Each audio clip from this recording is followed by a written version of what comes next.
अस्सलाम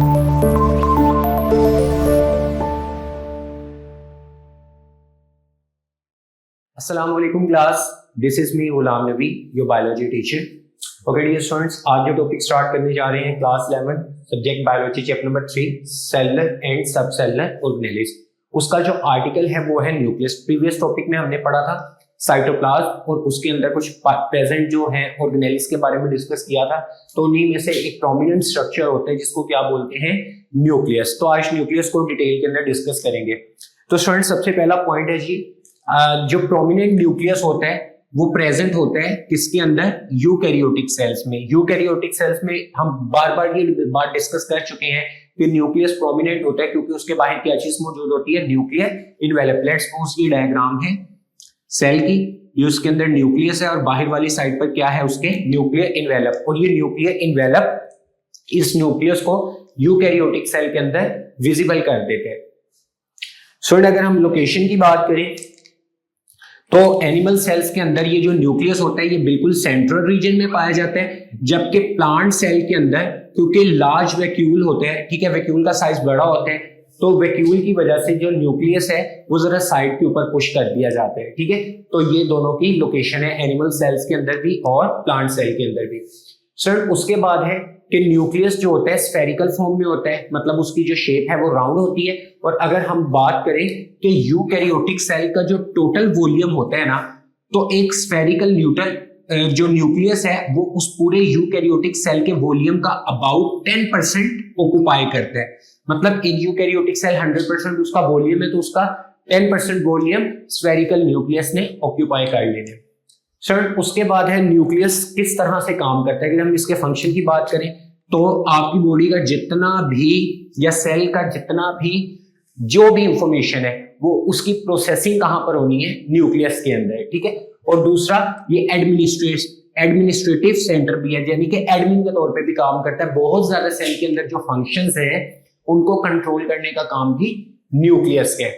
sir to major functions जो है वो न्यूक्लियस के कौन कौन से हैं जो न्यूक्लियस परफॉर्म करता है। पहले स्टोर सेल हेरिडिटरी मटेरियल, क्योंकि आपको पता है कि सेल का जो हेरिडिटरी मटेरियल है वो किस फॉर्म में होता है, वो डीएनए की फॉर्म में होता है। तो ये हेरिडिटरी मटेरियल न्यूक्लियस के अंदर स्टोर होते हैं, ठीक है। उसके बाद है कोऑर्डिनेट सेल एक्टिविटीज। बहुत ज्यादा सेल एक्टिविटीज ऐसी हैं जिनको कोऑर्डिनेट करता है, आपस में जोड़ के रखता है, ठीक हो गया। और बहुत ज्यादा उन एक्टिविटीज को आप कह सकते हैं कि सिग्नल या प्रॉम्प्ट देने का काम है वो न्यूक्लियस ही परफॉर्म कर रहा है। उन फंक्शंस में क्या क्या चीजें आ जाती है, उसमें ग्रोथ आ जाती है, प्रोटीन सिंथेसिस का प्रोसेस आ जाता है, ठीक है, और सेल डिवीजन का प्रोसेस आता है। ये सारी के सारी कोऑर्डिनेशन कौन करवा रहा होता है सेल के अंदर, न्यूक्लियस। स्टूडेंट उसके बाद एक स्ट्रक्चर है न्यूक्लियोप्लाज्म का। न्यूक्लियोप्लाज्म का स्ट्रक्चर क्या है, ये फ्लूइड है बट सेमी फ्लूइड है, बिल्कुल फ्लूइड लाइक मटेरियल नहीं है, थोड़ा सा विस्कस होते हैं। अब ये सेमी फ्लूइड मैट्रिक्स है इनसाइड न्यूक्लियस। न्यूक्लियस के अंदर एक सेमी फ्लूइड मैट्रिक्स या सेमी फ्लूइड लाइक स्ट्रक्चर है न्यूक्लियस में, उसको बोलते हैं न्यूक्लियोप्लाज्म। जैसे सेल के अंदर फ्लूइड लाइक मटेरियल जो हम पीछे पढ़ के आए हैं वो था साइटोप्लाज्म, तो न्यूक्लियस के अंदर जो फ्लूइड मैट्रिक्स होगा उसको बोलेंगे न्यूक्लियोप्लाज्म। सो वो कहता है कि न्यूक्लियोप्लाज्म के अंदर जैसे ये देखें, लेट्स सपोज ये आपके पास सेल है, तो ये सेल के अंदर सारा साइटोप्लाज्म मौजूद होता है, और ये न्यूक्लियस है, तो न्यूक्लियस के अंदर ये रेड कलर का सारा न्यूक्लियोप्लाज्म मौजूद है।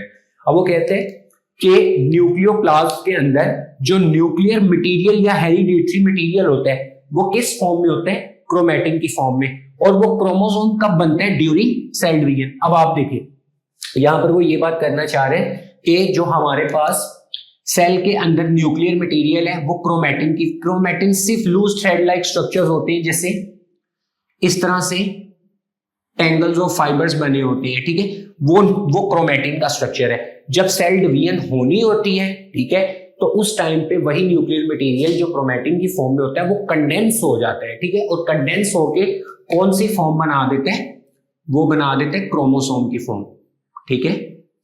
ये क्रोमोसोम और क्रोमैटिन में पढ़ेंगे हम लोग, ठीक है। तो इसको आप इस तरह से भी याद रख सकते हैं कि जो क्रोमोसोम है वो सेल डिवीजन में सिर्फ इस वजह से होते हैं क्योंकि उन्होंने एक सेल से दूसरे सेल में ट्रांसपोर्ट होना होता है, और क्रोमैटिन बाकी जितनी सेल जिस डिवीजन के अलावा जितना सारा फेज है सेल का, जो नॉर्मल फेज होता है उसके अंदर सेल क्रोमैटिन की फॉर्म में रहता है और उसी फॉर्म के अंदर जो जीन्स हैं उनको एक्सप्रेस कर रहा होते हैं, ठीक है। तो आप ये याद रख सकते हैं कि क्रोमोसोम्स ट्रांसपोर्ट की फॉर्म है और क्रोमैटिन जीन एक्सप्रेशन की फॉर्म है।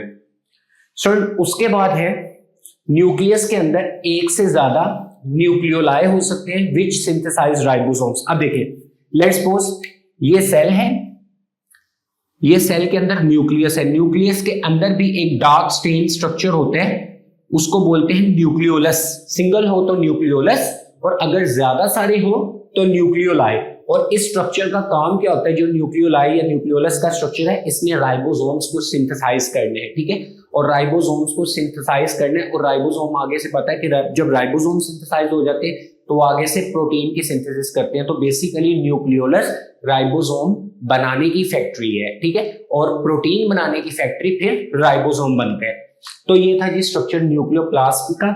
सो ये बेसिक इंट्रोडक्शन था न्यूक्लियस का। अब जो स्ट्रक्चर आ जाता है वो आ जाते हैं न्यूक्लियर इन्वेलप और न्यूक्लियर पोर्स का, ठीक है। अब वन बाय वन हम इसको डिस्कस करते हैं कि ये स्ट्रक्चर क्या है। वो कहते हैं न्यूक्लियर इन्वेलप जो है वो double membrane encloses most content of nucleus most of life cycle. अब देखिए, लेट्स सपोज सेल है, सेल के अंदर ये न्यूक्लियस है, मैंने इस न्यूक्लियस को थोड़ा सा बड़ा करके यहां पर बना दिया। अब वो ये बात करता है कि जो न्यूक्लियर इन्वेलप है ना, जो न्यूक्लियस है वो न्यूक्लियर इन्वेलप से कवर होते हैं।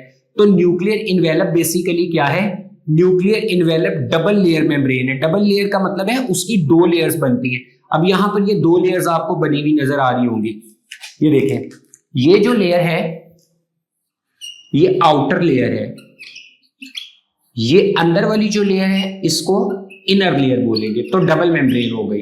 अब वो ये बात कर रहे हैं कि ये जो पूरा का पूरा न्यूक्लियर इन्वेलप है जिसमें दो मेम्ब्रेन या टू लेयर मेम्ब्रेन है, इसने क्या किया होता है कि most content of the nucleus, nucleus का जितना भी ज्यादा से ज्यादा कंटेंट को उसने most of the cell cycle उसने अपने अंदर होल्ड किया होता है, ठीक है।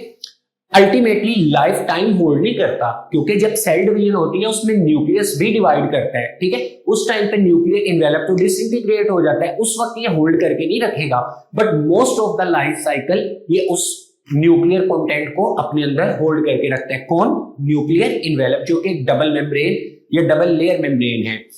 सो उसके बाद जो स्ट्रक्चर है वो कहते हैं space between double layer is called perinuclear space that is connected with the rough endoplasmic reticulum। अब देखें, ये आउटर लेयर हो गई, ये इनर लेयर होगी। आउटर और इनर के दरमियान में आपको ये रेड कलर की जो स्पेस नजर आ रही है, ये स्पेस क्या कहलाती है? इस स्पेस को बोलते हैं पेरी न्यूक्लियर स्पेस, जो दो मेम्ब्रेन्स या दो लेयर्स के दरमियान में। और ये बेसिकली कनेक्ट किसके साथ होती है? रफ एंडोप्लाज्मिक रेटिकुलम के साथ। सो अब वो ये बात कर रहे हैं कि ड्यूरिंग सेल डिवीजन, जब सेल डिवीजन होती है न्यूक्लियर इन्वेलप तो क्या हो जाता है? खत्म हो जाता है, न्यूक्लियर इन्वेलप डिसइंटीग्रेट हो जाता है। और नेक्स्ट वो ये बात कर रहे हैं but reforms into two daughter cell, क्योंकि एक सेल है, एक न्यूक्लियस है। अब वो जब डिवाइड होगा तो दो न्यूक्लियस बन जाएंगे, तो न्यूक्लियर इन्वेलप क्या होगा? डिसइंटीग्रेट, खत्म हो जाएगा। बट वो बाद में रिफॉर्म हो जाते हैं टू डॉटर सेल्स के अंदर। फिर हर टू डॉटर सेल्स के अंदर वो दो न्यूक्लियस बनेगी, तो वो न्यूक्लियर इन्वेलप उनके अंदर से दोबारा से रिफॉर्म हो जाता है। बट सेल साइकिल के दरमियान ये सेल्स जो आप कह सकते हैं सेल डिवीजन में ये डिसइंटीग्रेट भी होते हैं। स्टूडेंट उसके बाद है न्यूक्लियर लेमिना। न्यूक्लियर लेमिना क्या है? Inner side of nuclear envelope protein lining binds to chromatin to give structural support. अब वो ये बात कर रहे हैं, देखिए ये न्यूक्लियर इन्वेलप है। अब ये जो न्यूक्लियर इन्वेलप की इनर लाइनिंग है ना, जो ये वाली लाइनिंग है, ठीक है, ये अंदर वाली लाइनिंग, ये जो अंदर वाली लाइनिंग है इसके अंदर एक प्रोटीन लाइनिंग मौजूद होती है inside to the nuclear envelope. Nuclear envelope के अंदर वाली साइड पे प्रोटीन की एक लाइनिंग मौजूद होती है जिसको बोलते हैं न्यूक्लियर लेमिना, ठीक है, या आप ये कह सकते हैं ये न्यूक्लियर इन्वेलप की इनर साइड है, इसके अंदर एक प्रोटीन लाइनिंग मौजूद होती है। ये जैसे मैं ब्लू कलर की बना रहा हूं, ये ब्लू कलर की जो प्रोटीन लाइनिंग है that is known as nuclear lamina. So next वो ये बात करता है, ये क्रोमैटिन को स्ट्रक्चरल सपोर्ट भी दे रहा होता है। जो वो थ्रेड लाइक स्ट्रक्चर है ना क्रोमैटिन, जो आप अनकंडेंस फॉर्म कह सकते हैं क्रोमोसोम्स की, उसको स्ट्रक्चर सपोर्ट भी देते हैं। सो उसके बाद नेक्स्ट स्ट्रक्चर जो है वो बड़ा इंपॉर्टेंट है, न्यूक्लियर पोर्स। न्यूक्लियर पोर्स क्या है? कि न्यूक्लियर इन्वेलप के अंदर कुछ टाइनी होल्स होते हैं। जैसे अब ये न्यूक्लियर इन्वेलप है, ठीक है जी, ये जो स्ट्रक्चर है ये आपके पास न्यूक्लियर इन्वेलप है। अब ये न्यूक्लियर इन्वेलप में ना मैं कुछ होल्स बना रहा हूं, ये टाइनी होल्स है। अब ये जो टाइनी होल्स है ना, बेसिकली यहां से मैं ये एक होल ले लेता हूं। बेसिकली ये जो एक होल है ना, ये क्या कहला रहे हैं, न्यूक्लियर पोर। और इस तरह के बहुत ज्यादा होल्स मौजूद होते हैं। अब ये क्या करते हैं, ये न्यूक्लियर पोर्स जो होते हैं ये मॉलिक्यूल्स को रेगुलेट कर रहे होते हैं, ठीक है, या उनके लिए ट्रांसपोर्ट सिस्टम या रास्ता बना रहे होते हैं मॉलिक्यूल्स को पास करने के लिए। और मॉलिक्यूल्स कहां से कहां तक पास हो रहे हैं, nucleus, between nucleus and cytoplasm, क्योंकि आपको पता है ये न्यूक्लियस है तो इसके बाहर वाली साइड पे साइटोप्लाज्म है। ये सेल से बाहर नहीं चले जाएंगे मॉलिक्यूल्स, यहां से न्यूक्लियस से कोई चीज निकल रही है तो वो साइटोप्लाज्म में जाएगी। तो साइटोप्लाज्म और न्यूक्लियस के दरमियान का जो पैसेज है, ठीक है, वो पैसेज कौन है, न्यूक्लियर पोर्स है। स्टूडेंट अब ये न्यूक्लियर पोर्स छोटे छोटे मॉलिक्यूल्स के लिए तो बड़ा इजीली परमिएबल है, उनको गुजरने देते हैं। कुछ लार्ज प्रोटीन्स भी हैं जैसे कि हिस्टोन प्रोटीन है, इनको भी अलाउ करता है कि ये एंटर हो जाए इजीली न्यूक्लियस के अंदर थ्रू न्यूक्लियर पोर्स, ठीक है। तो नेक्स्ट वो ये बात कर रहे हैं कि nuclear pore made of an elaborative structure, इसके अंदर ना बड़ा एक इलेबोरेटिव सा बड़ा डिटेल स्ट्रक्चर मौजूद होता है। उस स्ट्रक्चर को बोलते हैं nuclear pore complex. Overall structure को न्यूक्लियर पोर कॉम्प्लेक्स, कॉम्प्लेक्स का मतलब है बहुत ज्यादा चीजों से मिलकर बना होगा। अब उस कॉम्प्लेक्स में छोटे छोटे सब यूनिट्स होते हैं। स्टूडेंट यहां से टॉपिक थोड़ा सा ट्रिकी होगा तो आपने यहां से अटेंशन लॉस नहीं करनी है अपनी। सेवरल सब यूनिट्स होते हैं। पहले सब यूनिट का नाम है एनुलर सब यूनिट और दूसरे का नाम है कोलुमर सब यूनिट। अब यहां पर आपने देखिए यहां पर ना ये न्यूक्लियर पोर है, ये देखिए ये आपको न्यूक्लियर पोर नजर आ रहा है। ये जैसे न्यूक्लियर पोर का स्ट्रक्चर है ना, इसमें ना अब ये न्यूक्लियर पोर क्योंकि कॉम्प्लेक्स से मिलके बना हुआ है, अब हम इधर से एक कॉम्प्लेक्स को डिस्कस करेंगे। अब यहां पर उस कॉम्प्लेक्स के अंदर छोटे छोटे सब यूनिट होते हैं। हम पहले ना सबसे कोलुमर सब यूनिट की बात करते हैं। कोलुमर सब यूनिट करता क्या है, make wall of the complex. जैसे कि अब यहां पर ये एक न्यूक्लियर पोर की बात कर रहे हैं।